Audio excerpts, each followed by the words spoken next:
নমস্কাৰ, আমাৰ আজিৰ ভিডিঅ'টোলৈ আপোনালোক সকলোকে স্বাগতম জনাইছোঁ। আজিৰ ভিডিঅ'টোত আমি আলোচনা কৰিবলৈ গৈছোঁ বাৰ গ্ৰাফ অৰ বাৰ ডায়েগ্ৰামৰ বিষয়ে, অৰ্থাৎ দণ্ডলেখৰ বিষয়ে আজি আমি আলোচনা কৰিম।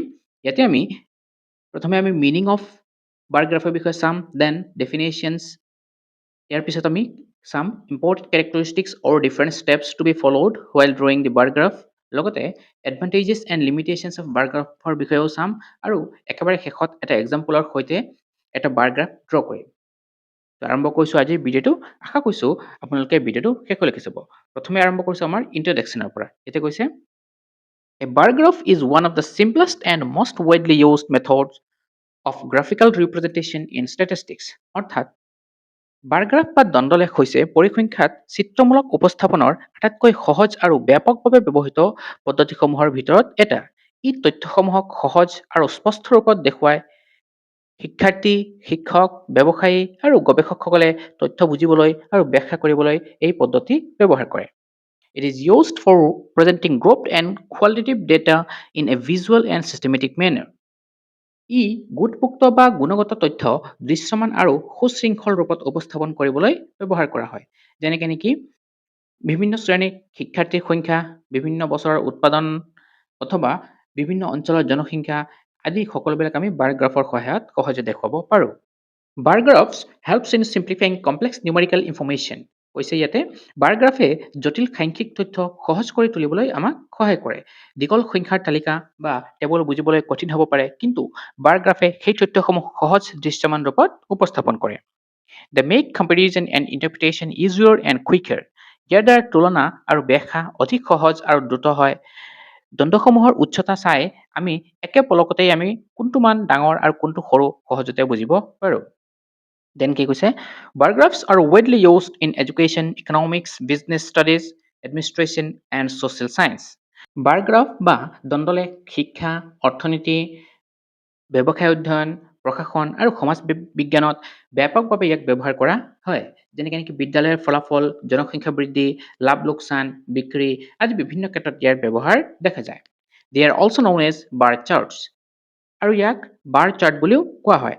অৰ্থাৎ বাৰ গ্ৰাফ আৰু বাৰ চাৰ্ট দুইটা শব্দৰ মিনিং একে। The graphical presentation helps viewers understand trends, comparisons and variations at a glance. চিত্ৰমূলক উপস্থাপনে দৰ্শকক একে পলকতে ধাৰাটো কেনেকুৱা হ'ব, ইয়াৰ তুলনা আৰু ভিন্নতা বুজিবলৈ আমাক সহায় কৰে। উদাহৰণস্বৰূপে যদি আমি ক'ব যাওঁ, কিছুমান বছৰত বিক্ৰী বৃদ্ধি হৈছে নে হ্ৰাস হৈছে তাক সহজে চিনাক্ত কৰিব পাৰি আমি এই বাৰ গ্ৰাফৰ জৰিয়তে। এইখিনি আছিলে ইয়াত থুলমূল ইন্ট্ৰডাকশ্যন। এতিয়া আমি চাম মিনিং অফ বাৰ গ্ৰাফ, অৰ্থাৎ বাৰ গ্ৰাফৰ অৰ্থ কি। ফাৰ্ষ্ট পইণ্টটো কৈছে ইয়াতে, a bar graph is a graphical device used for representing qualitative or group data that have been summarized in a frequency distribution. Bar graph বা দণ্ডলেখ হৈছে এক চিত্ৰমূলক উপায় যাৰ সহায়ত ফ্ৰিকুৱেঞ্চি বিতৰণত সাৰাংশ কৰা গুণগত বা গোটভুক্ত তথ্য উপস্থাপন কৰা হয়। অৰ্থাৎ বিভিন্ন গোট বা শ্ৰেণীৰ তথ্যসমূহ দণ্ডৰ সহায়ত দেখুওৱা হয়। It presents statistical information in a visual and systematic form so that comparisons and interpretations can be made easily. ই পৰিসংখ্যাগত তথ্য দৃশ্যমান আৰু সুশৃংখল ৰূপত উপস্থাপন কৰে যাতে সহজে তুলনা আৰু ব্যাখ্যা কৰিব পৰা যায়। ইয়াৰ সহায়ত তথ্য অধিক বোধগম্য আৰু আকৰ্ষণীয় হয়। In a bar graph, data are represented through rectangular bars of equal width. বাৰ গ্ৰাফত তথ্যসমূহ সমান প্ৰস্থৰ আয়তাক্ষেত্ৰৰ দণ্ডৰ সহায়ত আমি উপস্থাপন কৰোঁ। অৰ্থাৎ কি কৈছে ইয়াতে, প্ৰতিটো দণ্ডই এটা নিৰ্দিষ্ট শ্ৰেণী বা গোটক প্ৰতিনিধিত্ব কৰিব। The height or length of each bar is directly proportional to the numerical value it represents.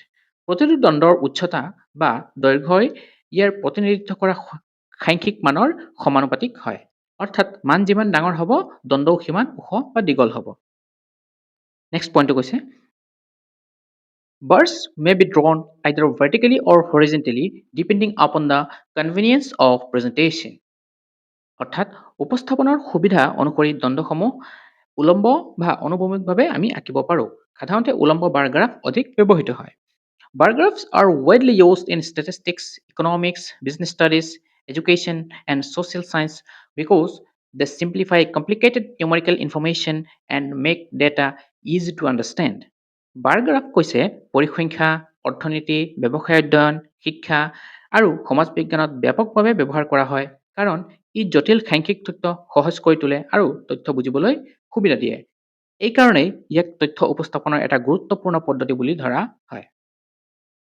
Bar graphs are also called bar charts and are regarded as one of the most important tool of data presentation and analysis. Bar গ্ৰাফক bar chart বুলিও কোৱা হয় আৰু ই তথ্য উপস্থাপন আৰু বিশ্লেষণৰ এক গুৰুত্বপূৰ্ণ সঁজুলি হিচাপে গণ্য কৰা হয়। তথ্য বিশ্লেষণ আৰু সিদ্ধান্ত গ্ৰহণত বাৰ গ্ৰাফে বিশেষ সহায় কৰে। ঠিক আছে, এইটো আছিলে ইয়াৰ থুলমূল মিনিং। এতিয়া আমি নেক্সট চাম ডেফিনেশ্যন। ডেফিনেশ্যনত কি কৈছে? The pictorial representation of grouped or qualitative data in the form of vertical or horizontal rectangular words where the lengths of the word are proportional to the measure of data is known as a bar graph. অৰ্থাৎ গোটভুক্ত বা গুণগত তথ্যক উলম্ব বা অনুভূমিক আয়তক্ষেত্ৰাকাৰ দণ্ডৰ ৰূপত চিত্ৰমূলকভাৱে উপস্থাপন কৰা হয় য'ত দণ্ডসমূহৰ দৈৰ্ঘ্য তথ্যৰ মানৰ সমানুপাতিক হয়। তাকেই কি বুলি কোৱা হয়? বাৰ গ্ৰাফ। এই সংজ্ঞাই দেখুৱাই যে বাৰ গ্ৰাফত তথ্যসমূহ দণ্ডৰ সহায়ত দৃশ্যমান ৰূপত উপস্থাপন কৰা হয়। ঠিক আছে, নেক্সট আমি আলোচনা কৰিম important characteristics and points helpful for drawing a bar graph. অৰ্থাৎ বাৰ গ্ৰাফ আঁকিবলৈ সহায়ক হোৱা কিছুমান গুৰুত্বপূৰ্ণ বৈশিষ্ট্য বা বিষয়সমূহ কি কি তাৰ বিষয়ে এতিয়া আমি আলোচনা কৰিম। ফাৰ্ষ্ট পইণ্টটো হৈছে ইয়াতে ইউনিফৰ্ম উইথ অফ বাৰ্ছ, অৰ্থাৎ দণ্ডসমূহৰ সমান প্ৰস্থ। আমি যিবিলাক দণ্ড আঁকিম অকণমান পিছত এটা চিত্ৰৰ সহায়ত চাম, এই দণ্ডকেইটা কৈছে উইথকেইটা সমান হ'ব লাগে। ফাৰ্ষ্ট পইণ্টটো কৈছে ইয়াতে the width of the bars is chosen according to convenience and available space. এই দণ্ডসমূহৰ প্ৰস্থ আমাৰ নিজৰ সুবিধা আৰু উপলব্ধ ঠাই অনুসৰি আমি নিৰ্ধাৰণ কৰোঁ। গ্ৰাফৰ আকাৰ আৰু উপলব্ধ স্থান অনুসৰি দণ্ডৰ প্ৰস্থ ঠিক কৰা হয়। There is no strict mathematical rule regarding bar width. দণ্ডৰ প্ৰস্থ সম্পৰ্কে কোনো কঠোৰ গাণিতিক নিয়ম নাই, তথাপিও সকলো দণ্ড একে প্ৰস্থৰ হ'ব লাগিব। However, all bars in the same graph must have equal weight to maintain uniformity and visual balance. এই কথাটো এই মাত্ৰ ক'লোঁ যে কিন্তু একে গ্ৰাফৰ সকলো আমাৰ দণ্ড সমান হ'ব লাগে বা অৰ্থাৎ প্ৰস্থখিনি সমান হ'ব লাগে যাতে একৰূপতা আৰু দৃশ্যমান সামঞ্জস্য বজাই থাকে। সমান প্ৰস্থে গ্ৰাফটো সুন্দৰ আৰু একেবাৰে বোধগম্য কৰে। নেক্সট পইণ্টটো কৈছে unequal widths may create confusion and affect proper comparison. অসমান প্ৰস্থই বিভ্ৰান্তি সৃষ্টি কৰিব পাৰে আৰু সঠিক তুলনাত বাধা দিব পাৰে। ইয়াৰ ফলত তথ্য ভুল বুজাবুজিৰ সম্ভাৱনা থাকে।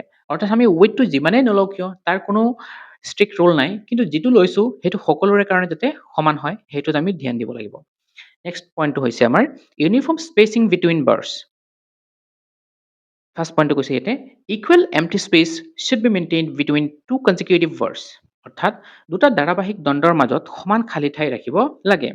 অৰ্থাৎ একে দূৰত্বতে আমি নেক্সট যিটো বাৰ আঁকিম বা দণ্ড আঁকিম সেইটো এই দূৰত্ব গ্ৰাফটো পৰিষ্কাৰ আৰু সুন্দৰ কৰি দেখুৱায়।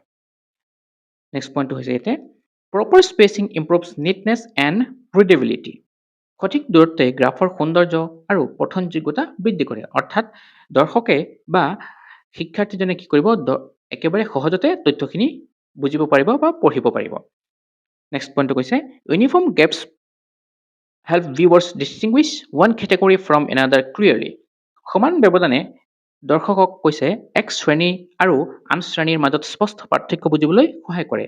ইয়াৰ ফলত বিভ্ৰান্তি নাথাকে। সেইকাৰণে কৈছে এটা বাৰৰ পৰা আনটো বাৰৰ মাজত আমি সদায় সমান স্পেচ ৰাখিব লাগে। নেক্সট পইণ্টটো হৈছে orientation of the graph. A bar graph may be drawn vertically or horizontally. আমি বাৰ গ্ৰাফক দুই ধৰণে আঁকিব পাৰোঁ। এটা কৈছে উলম্বভাৱে আৰু আনটো কৈছে অনুভূমিকভাৱে। তথ্য উপস্থাপনৰ সুবিধা অনুসৰি আমি যিকোনো এটা পদ্ধতি ব্যৱহাৰ কৰিব পাৰি।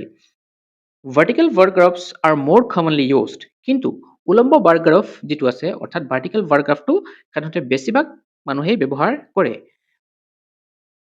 Horizontal bar graphs are prepared when category names are long or when space is limited. যেতিয়া শ্ৰেণীৰ নাম দীঘল হয় বা ঠাই সীমিত হয় তেতিয়া এই অনুভূমিক বাৰ গ্ৰাফ আমি অধিক উপযোগী বুলি কওঁ। ইয়াৰ ফলত নামসমূহ স্পষ্টভাৱে আমি লিখিব পাৰি। অৰ্থাৎ হৰাইজেণ্টেলি সহায়ত আমাৰ বাৰ গ্ৰাফখিনিক নামটো দীঘল হ'লেও আমি তাক লিখিব পাৰোঁ, কিন্তু বাকী সকলো ক্ষেত্ৰতে আমি ভাৰ্টিকেল যিটো আছে সেইটো আমি ফ'ল' কৰিম। নেক্সট পইণ্টটো কৈছে কম্পেৰেটিভ নেচাৰ। ইয়াত ফাৰ্ষ্ট পইণ্টটো হৈছে one of the greatest advantages of the bar graph is that it allows quick comparison between different categories or groups. বাৰ গ্ৰাফৰ আটাইতকৈ ডাঙৰ সুবিধাসমূহৰ এটা হ'ল ই বিভিন্ন শ্ৰেণীৰ বা গোটৰ মাজত দ্ৰুত তুলনা কৰিব পাৰি। অৰ্থাৎ উদাহৰণস্বৰূপে যদি আমি ক'ব যাওঁ বিভিন্ন শ্ৰেণীৰ ফলাফল একেবাৰে সহজে আমি তুলনা কৰিব পাৰি, মানে এক পলকতে চাই কৈ দিব পাৰিম কোনটোত বেছি কোনটোত কম। By observing the heights of bars, viewers can immediately identify larger and smaller values. দণ্ডসমূহৰ উচ্চতা লক্ষ্য কৰি এজন দৰ্শকে একেবাৰে সহজতেই ডাঙৰ আৰু সৰু মান চিনাক্ত কৰিব পাৰে। ওখ দণ্ডই অধিক মান আৰু চাপৰ দণ্ডই কম মান বুলি দেখুৱায়। This comparative clearly makes bar graph extremely useful in educational and business analysis. এই তুলনামূলক স্পষ্টতাৰ বাবেই বাৰ গ্ৰাফ শিক্ষা আৰু ব্যৱসায় বিশ্লেষণত অত্যন্ত উপযোগী। ব্যৱসায়ত লাভ লোকচান তুলনা কৰিবলৈ ইয়াক বহুলভাৱে ব্যৱহাৰ কৰা হয়। নেক্সট পইণ্টটো হৈছে relationship between axes. Categories or classifications are represented on one axis, usually the x-axis. কি কৈছে ইয়াতে শ্ৰেণী বা বিভাজনসমূহ এটা কক্ষত সাধাৰণতে আমি এইটো x কক্ষত দেখুৱাওঁ। যেনে ক্লাছ 1, ক্লাছ 2, ক্লাছ 3 এনেকুৱা ধৰণৰ আমাৰ যদি কিছুমান শ্ৰেণী থাকে সেইখিনিক আমি x-axisত দেখাম। আনহাতে numerical values or frequencies are represented on the other axis, that is y-axis. সাংখ্যিক মান বা ফ্ৰিকুৱেঞ্চিসমূহক যোনখিনি বাৰম্বাৰতা থাকিব সেইখিনিক আমি কৈছে y অক্ষত সাধাৰণতে দেখুৱাওঁ। যেনেকৈ নেকি আমাৰ 10, 20, 30, 40 এনেকুৱা ধৰণৰ কিছুমান নিউমেৰিকেল ভেলুজ থাকিব পাৰে। This arrangement helps in establishing a clear relationship between categories and their corresponding data values. এই বিন্যাসে শ্ৰেণী আৰু সংশ্লিষ্ট তথ্যৰ মানৰ মাজত স্পষ্ট সম্পৰ্ক স্থাপন কৰাত সহায় কৰে, ফলত তথ্য সহজে বিশ্লেষণ কৰিব পাৰি। নেক্সট পইণ্টটো হৈছে ৰিপ্ৰেজেণ্টেশ্যন অফ ট্ৰেণ্ডছ। ইয়াৰ ফাৰ্ষ্ট পইণ্টটো হৈছে bar graphs can effectively display increases, decreases and fluctuations in data over time.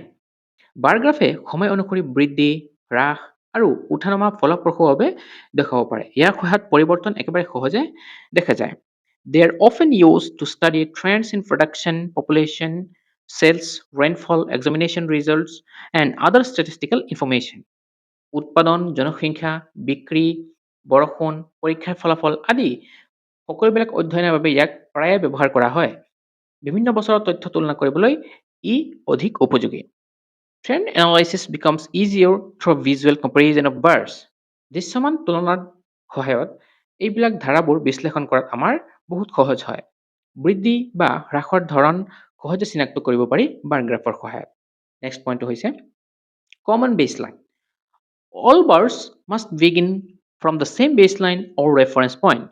এতিয়া কৈছে সকলো দণ্ড একে ভিত্তিৰেখা বা সূচনা বিন্দুৰ পৰা আৰম্ভ হ'ব লাগে। সাধাৰণতে আমি শূন্যৰ পৰা আৰম্ভ কৰোঁ। A common baseline ensures fairness and accuracy in comparison. একে ভিত্তিৰেখাই ন্যায্য আৰু সঠিক তুলনা নিশ্চিত কৰে।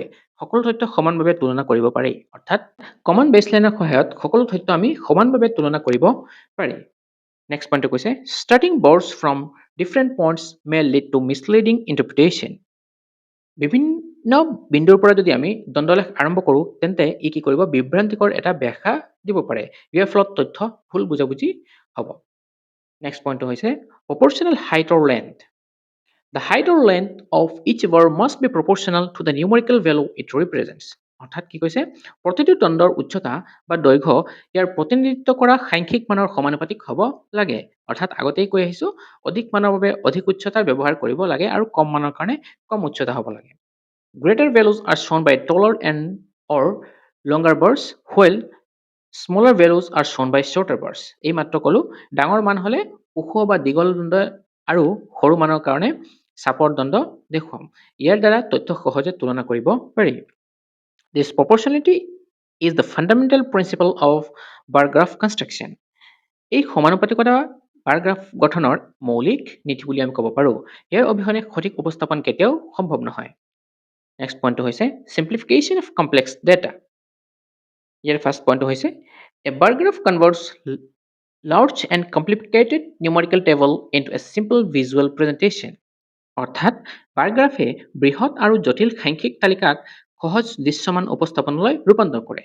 দীঘল টেবুল বা সংখ্যা পঢ়াৰ পৰিৱৰ্তে দৰ্শকে সহজে দ্বন্দ্বসমূহ চাই তথ্য বুজিব পাৰে। It summarizes information in a concise and understandable form. এই তথ্যসমূহক একেবাৰে সংক্ষিপ্ত আৰু বোধগম্য ৰূপত সাৰাংশ কৰে। Even non-experts can easily understand the meaning of data through bar graphs. বিশেষজ্ঞ নোহোৱা ব্যক্তিয়েও বাৰ গ্ৰাফৰ সহায়ত তথ্য একেবাৰে সহজে বুজিব পাৰে। সাধাৰণ শিক্ষাৰ্থী বা এজন জনসাধাৰণেও ইয়াৰ সহায়ত তথ্য ব্যাখ্যা কৰিব পাৰে। নেক্সট পইণ্টটো হৈছে ফ্ৰিকুৱেঞ্চি ৰিপ্ৰেজেণ্টেশ্যন। ইয়াৰ ফাৰ্ষ্ট পইণ্টটো হৈছে each bar represents a specific category or class from the frequency distribution. প্ৰতিটো দণ্ড বা ফ্ৰিকুৱেঞ্চি বিতৰণৰ এটা নিৰ্দিষ্ট শ্ৰেণী বা গোটক প্ৰতিনিধিত্ব কৰে। The graph sequentially displays all categories and their corresponding frequencies. গ্ৰাফত সকলো শ্ৰেণী আৰু সংশ্লিষ্ট ফ্ৰিকুৱেঞ্চিৰ ক্ৰম অনুসৰি দেখুওৱা হয়। ইয়াৰ ফলত তথ্যসমূহ সুশৃংখলভাৱে উপস্থাপিত হয়। This systematic arrangement improves clarity and organization of statistical information. এই সুশৃংখল বিন্যাসে পৰিসংখ্যাগত তথ্যৰ স্পষ্টতা আৰু সংগঠন বৃদ্ধি কৰে। দৰ্শকে সহজে তথ্যসমূহ তুলনা আৰু বিশ্লেষণ কৰিব পাৰে। নেক্সট পইণ্টটো হৈছে better readability and interpretation. Year first পইণ্টটো হৈছে bar graphs are easier to read than lengthy numerical tables. দীঘল সাংখ্যিক তালিকাৰ তুলনাত বাৰ গ্ৰাফ পঢ়িবলৈ বা বুজিবলৈ একেবাৰে সহজ। তথ্যসমূহ চিত্ৰমূলক ৰূপত দেখুওৱা হেতুকে ইয়াক সহজে বুজা যায়। They help in identifying patterns, comparisons, variations, and trends quickly. ইয়াৰ সহায়ত ধৰণ, তুলনা, ভিন্নতা আৰু ধাৰা একেবাৰে সহজতে চিনাক্ত কৰিব পাৰি। কোনটো মান বৃদ্ধি পাইছে বা কোনটো মান হ্ৰাস পাইছে তাক সহজতে লক্ষ্য কৰিব পাৰি। Important statistical conclusions can be drawn easily through visual observation. দৃশ্যমান পৰ্যবেক্ষণৰ দ্বাৰা গুৰুত্বপূৰ্ণ পৰিসংখ্যাগত সিদ্ধান্ত সহজে উলিয়াব পাৰি। সিদ্ধান্ত গ্ৰহণ আৰু বিশ্লেষণ অধিক সহজ আৰু দ্ৰুত হয় এই বাৰ গ্ৰাফৰ জৰিয়তে। এতিয়া আমি চাম এটা explanation with an example. Year first আমি এক্সাম্পলটো লৈ লৈছোঁ। The following group bar charts represent the distribution of boys and girls in different classes. আমি ধৰি লৈছোঁ কিছুমান ক্লাছ অৰ্থাৎ like class 1, class 2, class 3, class 4 আৰু ইয়াতে নাম্বাৰ অফ বয়জ কিমান আছে এণ্ড নাম্বাৰ অফ গাৰ্লছ কিমান আছে এইটো দিয়া আছে। এই ডাটাখিনি পাৰিলে আপোনালোকে এটা পেজত লিখি ল'ব যাতে আমাৰ নেক্সট পেজত এইটো বুজাত সুবিধা হয়। এতিয়া চাওক ইয়াতে কৈছে আমি অলপ আগতে কৈ আহিছিলোঁ এক্স এক্সিছত আমি কি দিম ক্লাছবোৰ দিম, ঠিক আছে, আৰু নিউমেৰিকেল ভেলুজ যোনখিনি থাকে এইখিনি আমি সদায় ৱাই এক্সিছত দিম। তো ইয়াতে এইটো হৈ গৈছে আমাৰ এক্স এক্সিছ যিখিনি ক্লাছ লিখা আছে ক্লাছ 1, ক্লাছ 2, ক্লাছ 3, ক্লাছ 4 আৰু যদি আমি তলৰ পৰা ওপৰ ফালে চাওঁ 5, 10, 15, 20, 25 এইটো হৈছে আমাৰ ৱাই এক্সিছ অৰ্থাৎ নিউমেৰিকেল ভেলুজখিনি এই ৱাই এক্সিছে ৰিপ্ৰেজেণ্ট কৰিছে। এতিয়া যদি মই ক্লাছ 1ৰ কাৰণে চাওঁ আগৰ আমাৰ টেবুলখন ক্লাছ 1ত আছে বয়জ 35 আৰু গাৰ্লছ 25। এতিয়া ইয়াক কেনেকৈ আমি দেখাম ইয়াতে ক্লাছ 1ৰ ফাৰ্ষ্ট বাৰটোৱে বুজাইছে number of boys and second বাৰটোৱে বুজাইছে নাম্বাৰ অফ গাৰ্লছ। এতিয়া যদি আমি বয়জৰটো হিচাপ কৰি চাওঁ এইটো কাৰ সমান আছে একেবাৰে 35ত আছে অৰ্থাৎ নাম্বাৰ অফ বয়জটো হৈ গ'ল 35 আৰু যদি আমি গাৰ্লছৰটো চাওঁ এইটো একেবাৰে যদি আমি ৱাই এক্সিছত মিলাই চাওঁ 25ত আছে অৰ্থাৎ নাম্বাৰ অফ গাৰ্লছ হৈ গ'ল 25। ঠিক তেনেদৰে আমি ক্লাছ 2ৰ কাৰণে যদি চাওঁ ক্লাছ 2ৰ আপোনালোকে টেবুলখনত মিলাই চাব নাম্বাৰ অফ বয়জ আছে 30 তো এইফালে চাওক 30ত মিলি আছে আৰু নাম্বাৰ অফ গাৰ্লছ আছে 20 আৰু সেইটো ক'ত মিলি আছে একেবাৰে চিধা 20ৰ লগত মিলি আছে। একেদৰে ক্লাছ 3ৰ কাৰণেও আমি চাওঁ ক্লাছ 3টো আমি নাম্বাৰ অফ বয়জ আছে 20 তো 20ত মিলিছে এইফালে আৰু নাম্বাৰ অফ গাৰ্লছ আছে 15 তো ইয়াত মিলিছে একেবাৰে ধুনীয়াকৈ 15ত গৈ মিলিছে। আৰু ক্লাছ 4ৰ কাৰণে যদি চাওঁ একেধৰণে নাম্বাৰ অফ বয়জ আছে 25 আৰু নাম্বাৰ অফ গাৰ্লছ আছে আমাৰ 10 তো সেইটোও ধুনীয়াকৈ মিলিছে। তো এইটোৱে হ'ল একেবাৰে চিম্পল বাৰ গ্ৰাফ। এতিয়া এই বাৰ গ্ৰাফটোৰ পৰা আমি কি ইণ্টাৰপ্ৰিটেশ্যন দিব পাৰোঁ এতিয়া কৈছে statistical interpretation of the graph.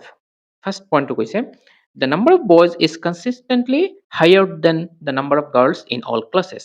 প্ৰতিটো ক্লাছতে যদি আমি অবজাৰ্ভ কৰোঁ নাম্বাৰ অফ বয়জৰ যিটো কলম আছে বা বাৰ আছে সেইটো কি হৈছে দীঘল হৈছে দেন নাম্বাৰ অফ গাৰ্লছ সেইটো কৈছে ফাৰ্ষ্ট ইণ্টাৰপ্ৰিটেশ্যন। নেক্সট কৈছে the highest number of boys is found in class 1 where there are 35 students. এতিয়া এই যিটো আমাৰ ব্লু কালাৰ যিটো বাৰ আছে ইয়াত যদি আমি চাওঁ একেবাৰে হাইয়েষ্ট ক'ত আছে ক্লাছ 1ৰ একেবাৰে যিটো ফাৰ্ষ্ট বাৰ আছে তাতে আমাৰ কি আছে 35। দেন আকৌ নেক্সটলৈ যাওঁ। The lowest number of boys is found in class 3 where there are 20 students. আৰু lowest numberটো ক'ত কৈছে আমাৰ ক্লাছ 3। ক্লাছ 3 যদি আমি চাওঁ ক্লাছ 3 এইটো হৈছে আমাৰ 20টা ষ্টুডেণ্ট আছে অৰ্থাৎ নাম্বাৰ অফ বয়জ আছে তো এইটো হৈ যাব lowest number। নেক্সটলৈ যাওঁ আমি। ইয়াতে কৈছে the highest number of girls is observed in class 1 with 25 students। আৰু যদি আমি ক্লাছ 1ত চাওঁ ক্লাছ 1ত গাৰ্লছৰ সংখ্যাটো কিমান আছে ইয়াতে 25 আৰু বাকী গোটেইখিনি চাওক ইয়াতে আছে 20 ইয়াতে আছে 15 আৰু ইয়াতে আছে 10 অৰ্থাৎ হাইয়েষ্টটো হৈ গ'ল আমাৰ ক্লাছ 1ত that is 25। দেন নেক্সট অবজাৰভেশ্যনটো হ'ল আমাৰ the lowest number of girls is observed in class 4 with only 10 students। ঠিক তেনেদৰে আমি আকৌ সেই গ্ৰাফখনত আমি ধুনীয়াকৈ চাব পাৰোঁ যে lowest number of girls ক'ত পাম আমি ক্লাছ 4ত। দেন নেক্সট আৰু কি ইণ্টাৰপ্ৰেট কৰিব পাৰোঁ আমি the graph clearly demonstrate the comparative distribution of boys and girls across different class। অৰ্থাৎ গ্ৰাফটোৱে বিভিন্ন শ্ৰেণীত ছাত্ৰ আৰু ছাত্ৰীৰ তুলনামূলক বণ্টনটো একেবাৰে স্পষ্টভাৱে দেখুৱাইছে। একে গ্ৰাফত দুইটা গোট দেখুৱাই থকাৰ বাবে আমি ধুনীয়াকৈ তুলনা কৰিব পাৰিছোঁ। The group bar graph makes the comparison between two categories simple, accurate and visually attractive। গোটভুক্ত বাৰ গ্ৰাফে দুটা শ্ৰেণীৰ মাজত তুলনা কৰা আমাৰ কাৰণে সহজ সঠিক আৰু দৃশ্যমানভাৱে আকৰ্ষণীয় কৰি তুলিছে। এই ধৰণৰ গ্ৰাফ শিক্ষামূলক আৰু বিশ্লেষণমূলক কামত অত্যন্ত উপযোগী। ঠিক আছে, এইখিনি আছিলে ইয়াৰ ইণ্টাৰপ্ৰিটেশ্যন ফ্ৰম দি গ্ৰাফ। এতিয়া আমি চাম ইয়াৰ এডভান্টেজেছ কি কি। ফাৰ্ষ্ট এডভান্টেজটো হৈছে ইজি টু আণ্ডাৰষ্টেণ্ড। অলৰেডি ইয়াৰ বিষয়ে বহুতখিনি কৈ আহিলোঁ। বাৰ গ্ৰাফছ R simple and can be understood even by ordinary people without advanced statistical knowledge। Bar graph সহজ আৰু উন্নত পৰিসংখ্যাগত জ্ঞান নথকা সাধাৰণ মানুহে যেন সহজে বুজিব পাৰে। ইয়াৰ চিত্ৰমূলক ৰূপে ইয়াক বুজিবলৈ অধিক সহায় কৰে। নেক্সট এডভান্টেজটো হৈছে facilitates comparison। Different categories of data can be compared quickly and effectively। ইয়াৰ সহায়ত বিভিন্ন শ্ৰেণীৰ তথ্য দ্ৰুত আৰু ফলপ্ৰসূভাৱে আমি তুলনা কৰিব পাৰোঁ। অৰ্থাৎ দণ্ডসমূহৰ উচ্চতা চাই ইয়াৰ পাৰ্থক্য বুজা যায়। নেক্সট পইণ্টটো হৈছে attractive presentation।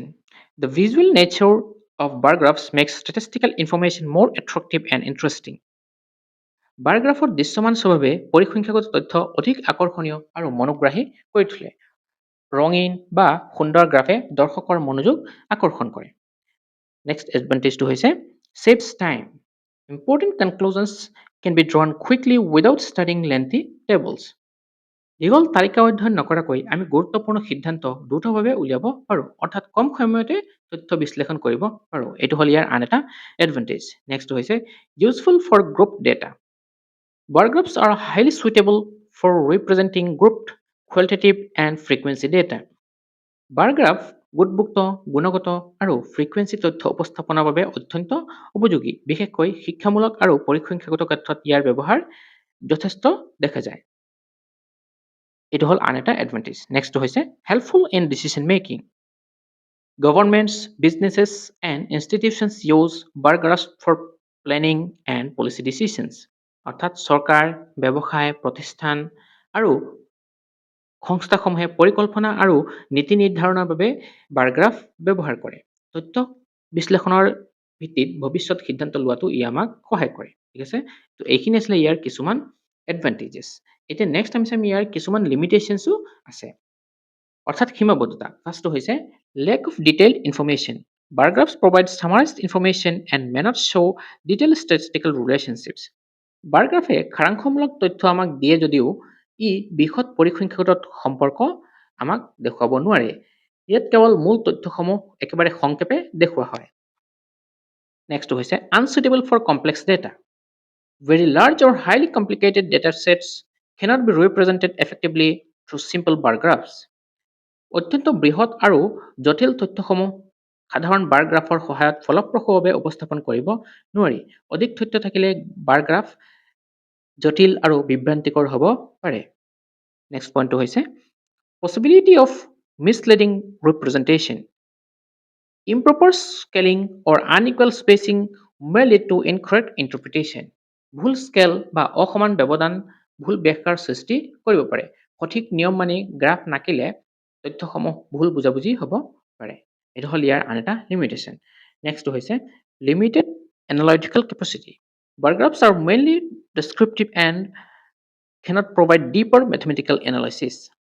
বাৰ গ্ৰাফ মূলতঃ বৰ্ণনামূলক আৰু গভীৰ গাণিতীয় বিশ্লেষণ প্ৰদান কৰিব নোৱাৰে। জটিল গৱেষণাৰ বাবে অন্য পৰিসংখ্যাগত পদ্ধতিৰ প্ৰয়োজন হয়। ঠিক আছে, এইটো হ'ল ইয়াৰ আন এটা লিমিটেশ্যন বা সীমাবদ্ধতা।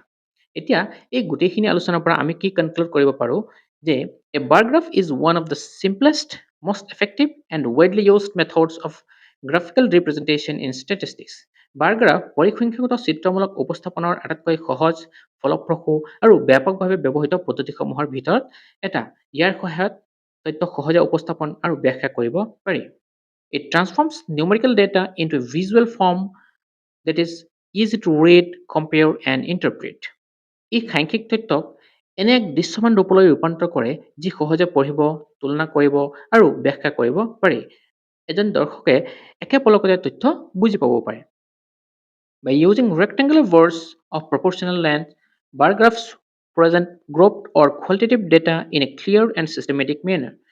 সমানুপাতিক দৈৰ্ঘ্যৰ আয়তক্ষেত্ৰাকাৰ দণ্ড ব্যৱহাৰ কৰি বাৰ গ্ৰাফ উদ্ভুক্ত বা গুণগত তথ্য স্পষ্ট আৰু সুশৃংখল ৰূপত উপস্থাপন কৰে। ইয়াৰ ফলত তথ্য অধিক বোধগম্য হয়। নেক্সট পইণ্টটো কৈছে, they are extremely useful in education, economics, business, administration, and research because they simplify complex information and reveal trends, comparison, and variations at a glance.